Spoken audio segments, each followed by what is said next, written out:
talk combat. We'll start with MGs. Most of helis can have those as both primary and secondary armaments. There are amazing 6-barrel miniguns, fearsome 4-barrel Yak-B rotary cannons, and even the successors of the glorious MG-42, the MG3s. With calibers ranging from 7.62 to 12.7 millimeters, and penetration rates staying somewhere between 10 and 22 millimeters, machine guns aren't that great at dealing with ground targets. Yeah, sometimes it'll be enough to get that IFV or an SPAAG, but in most cases, you'll use these guns to fight other helicopters. A few bursts, and a chopper goes down, just like that. Cannons boast bigger calibers and, consequently, better penetration rates. While 20mm guns still can't provide you with consistent eliminations, 30mm cannons that punch through 65mm of steel already can. They allow you to consistently pierce tank roofs. They aren't the most well-protected part of a tank after all. Not to mention that SPAAGs become very easy prey for your mighty guns. It's a double-edged sword, though. You have to get pretty close to them to land hits, which makes you very vulnerable to ground fire as well. A few shots from these beauties will destroy both a helicopter and an enemy plane. No one is safe when you're around. Then there are bombs. Keep in mind that at the moment only Soviet helis can use them, and there aren't many of them to begin with. FAB-100, FAB-250, OFAB-250, and that's it right now, with FAB-500s coming in pretty soon. The current undisputed bomb champion of War Thunder helis is the Mi-4. It can carry 6 of them. Then comes the Mi-24 that carries 4. That's a lot of damage that you can deal. There are a few things to consider, though.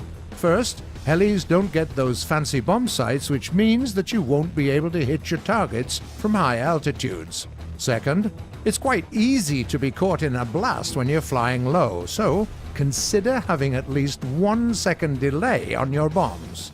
Third, you will be a pretty easy target during a bombing run.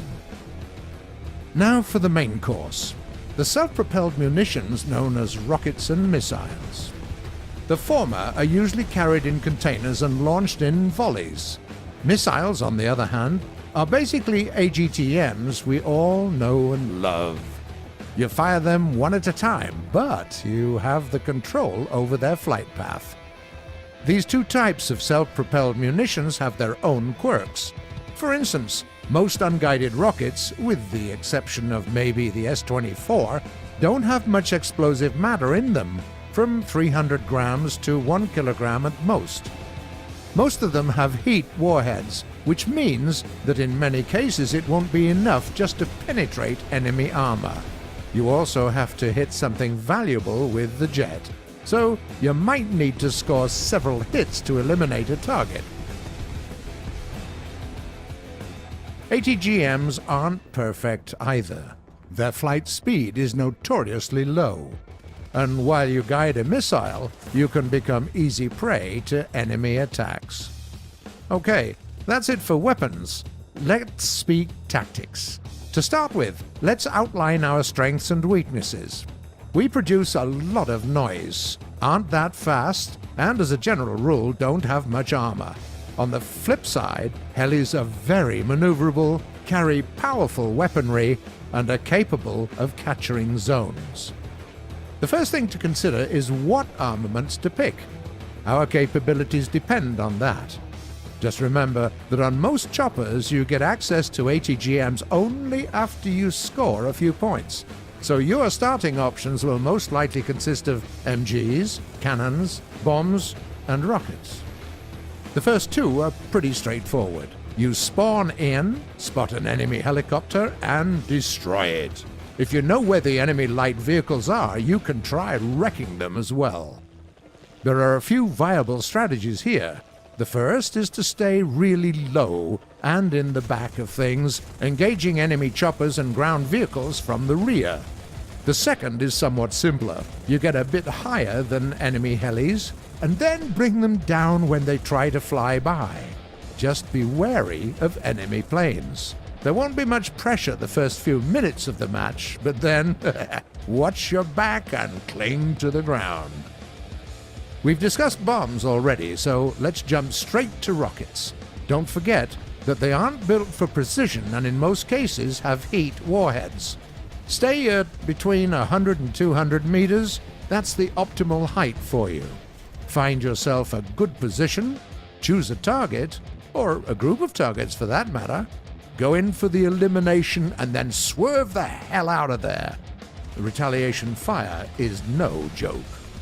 Rockets are great for clearing large groups of enemy vehicles, especially if they are on a point.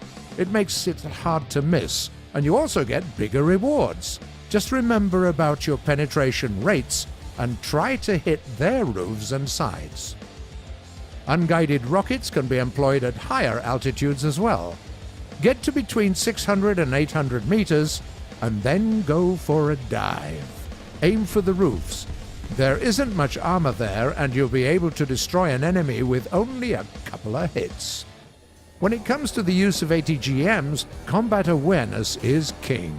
Sometimes your biggest concern will be enemy aviation or SPAAGs. Sometimes you'll be bothered by other helicopters. In the latter scenario, get to 1,000 meters and shoot all your missiles one after another. Try to move in at least one plane while guiding a missile. It won't affect your accuracy that much, but will make it significantly harder for your opponents to return fire. If the sky is occupied by enemy fighters and the land is littered with enemy SPAAGs, there is still a way to salvage this. Cling to the ground and use every natural barrier you can find to cover your retreat. Get 2 or 3 kilometers away from the front line and find yourself any kind of natural shelter. Get out the safe zone only to get your missile flying. Fire! Get back into safety. Get an elimination. Change position. Rinse and repeat. In general, when playing with ATGMs, it pays to stay in the corners of the map and never get in the range of tank guns. What strategies work for you? Share your experiences in the comments below.